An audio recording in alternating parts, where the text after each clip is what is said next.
আসসালামু আলাইকুম। আজকে আমরা জানবো পাকিস্তানি 50 রুপি মুদ্রা সম্পর্কে। পাকিস্তানি এই 50 রুপি মুদ্রাটি সর্বপ্রথম বাজারে আসে 1981 সালে এবং আমার কাছে যেটি রয়েছে 1996 সালের।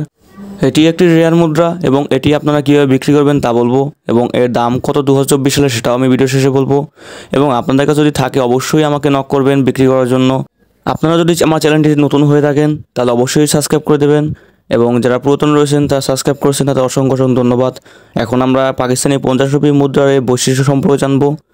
এই মুদ্রাটির ওজন হলো 4 গ্রাম এবং এর পুরুত্ব হলো 1.6 মিলিমিটার এবং এর ব্যাস হলো 21 মিলিমিটার এবং এটি কপার নিকেল দ্বারা তৈরি এবং 2024 সালে এর দাম হলো 120 থেকে 200 টাকার মতন। আপনারা চাইলে বিক্রি করতে পারেন এবং চাইলে আপনার আমার ফেসবুক গ্রুপে পোস্ট করতে পারেন ওখানে চাইলে বিক্রি করার জন্য। আজকের ভিডিও এই পর্যন্ত ছিল। যদি আপনার ভিডিও ভালো লাগে তাহলে অবশ্যই কমেন্ট বক্সে জানাবেন এবং পরবর্তী ভিডিও পেতে আমাদের চ্যানেলটি সাবস্ক্রাইব করে পাশে থাকবেন এবং নতুন কোনো ভিডিও দেখা হবে। সবাই ভালো থাকবেন।